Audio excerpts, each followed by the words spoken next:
video is going to be focused on the Jeet Kune straight lead punch, or the elusive lead as Bruce Lee would call it.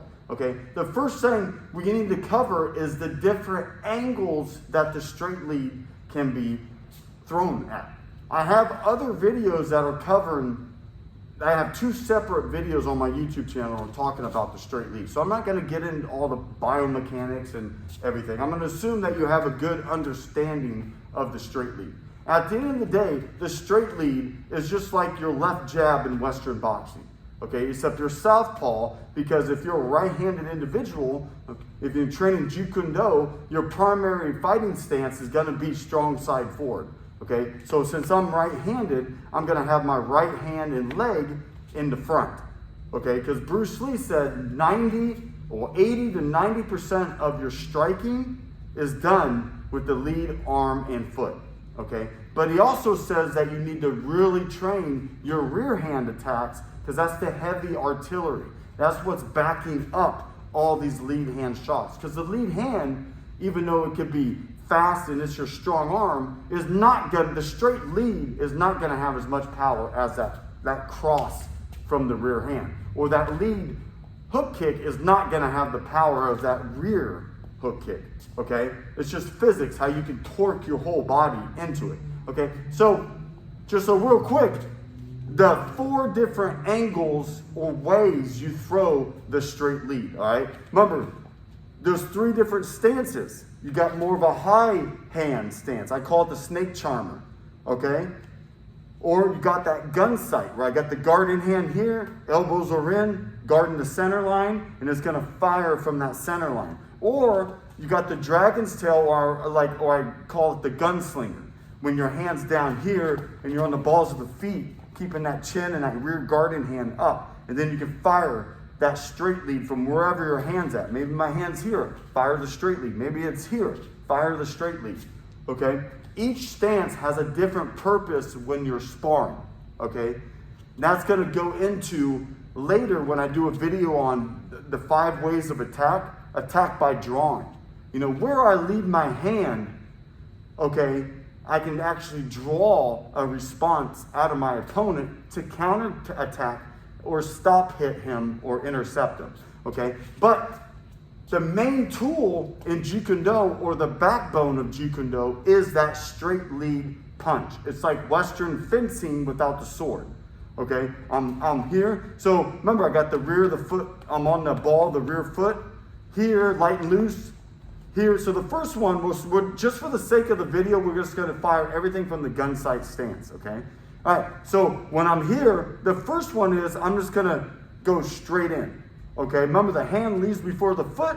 I'm going to focus on a 3-point landing where the hand hits the target, the lead foot hits, and then the rear foot hits. So here, okay? The main thing you want to do is you want to fire the hand from where it's at. You don't want to draw back and hit.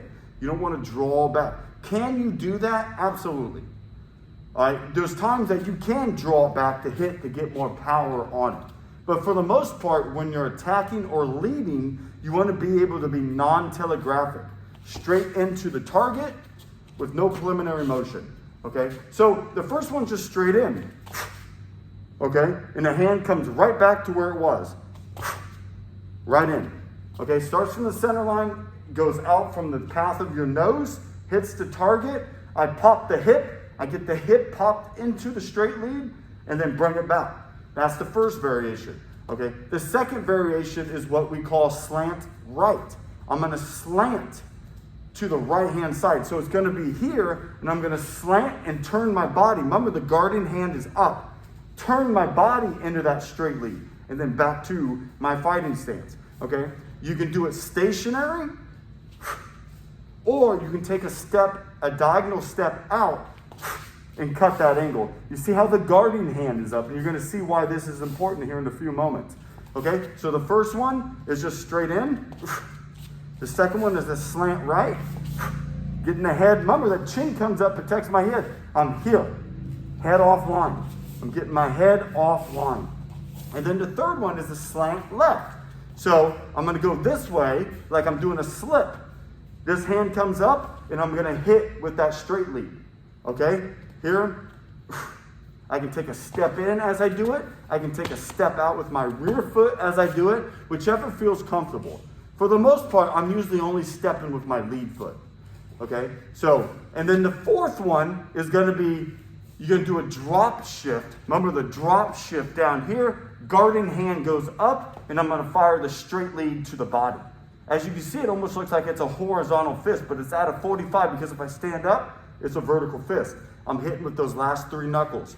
All right, so I'm going to drop down, and this I can step in, throw that straight lead to the body. So a quick review, straight in, slant right, slant left, and to the body. Okay, so this guarded hand is very important because in Jeet Kune Do, one of the key characteristics of Jeet Kune Do is utilizing stop hits or intercepting with your lead arm. This lead arm is the closest to the target. Okay, it doesn't mean I can't intercept someone with that left hand. Okay, it's just that it's just closer to the target to intercept them. Okay, so I'm gonna bring Daniel in here. All right, and he's going to show me. So first, he's going to start in a Southpaw stance. Because remember, in Jeet Kune Do, it's very important that you train all the stances. That you train against someone that's in a Southpaw fighting stance. Or if he switches to Orthodox, you train because there are different angles. Okay? One of the biggest complaints I had when I was learning Jeet Kune Do when I was a teenager was all of us in our group were all Southpaws. And we got used to going against other Southpaws. But when I would spar people, other martial artists or boxers outside of our group, they would normally be Orthodox, and it would kind of throw me off. Okay, so it's good to train against both. If you've got a couple left-handed people in your group, that's like gold, because they will have their strong side forward. Okay, so it's good to have all types of fighting styles, well, righty or lefty, in your martial art training group. Okay, so we're going to start. He's in the Southpaw stance. All right, he's going to come in a little bit just for the sake of the camera. Okay, he's just going to take his stance here. Okay, so why is this rear hand important? It's called the guarding hand. First off, he throws that jab, that straight lead. I can use it to parry the punch. And then why do I like to parry with this rear hand? I'll tell you why. Because it keeps my lead hand to fire back, free to either stop hit him or just return fire. All right, so when he throws that jab, I can parry hit. Okay? Or if he throws a jab, I can stop hit him, parry and hit at the same time. Okay? So that's why it is very important to have this hand up. Just like if I go to the body, you know, if he just gets in his stance and I just shoot down for a body jab, this hand up and he throws that left cross at my head, I can parry. I can catch it or parry it. Keep me safe. Okay? Or if he throws that jab and I go to the body, I got that parry right here. Okay? So that's important to have this guarding hand up. Just like your stance, if this hand's down, this hand's up. You know, think about those head kicks. If you're dropping your hands low and you're thinking that head kick coming up and hitting you, at least when the head kick's up here, you can parry it, you can shield it, you can cover your head and block that head kick. Same with the body kick. Boom. Okay? A lot of times your stance is your defense. Just having your elbows in can help defend punches. Okay? So the first one we're going to do, he's just going to be in his stance. I'm going to step in. I'm going to step. Usually I don't step towards his lead foot. I'm going to try to step inside his foot or towards his rear foot and cut that angle. But I'm just going to do the straight lead. I'm just going to go boom. Okay? That's the first one. As a direct attack, I'm just hitting him.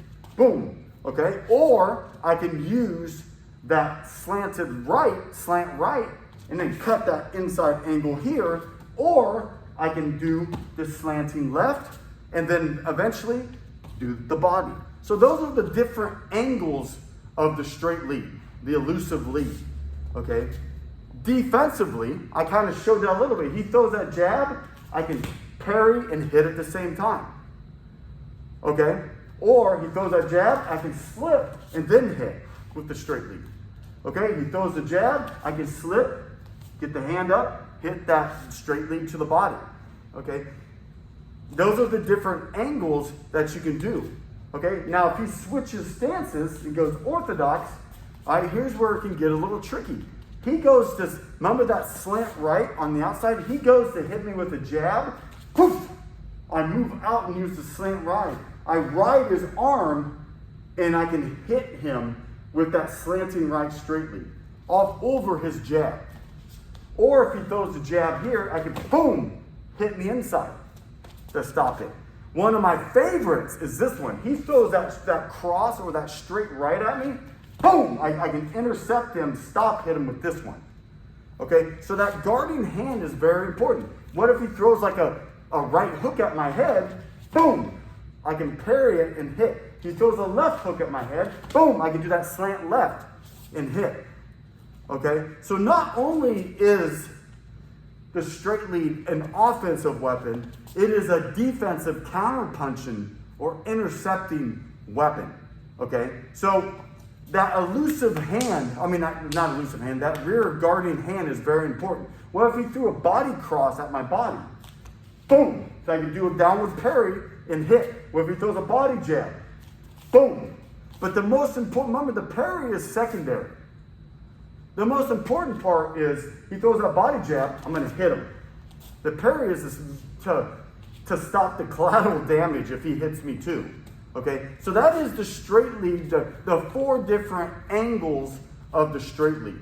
Okay, so when utilizing the straight lead, either offensive or defensively, I just got to start getting it moving. I kind of, when you double up the straight lead, I almost think of a locomotive, where the wheels are going.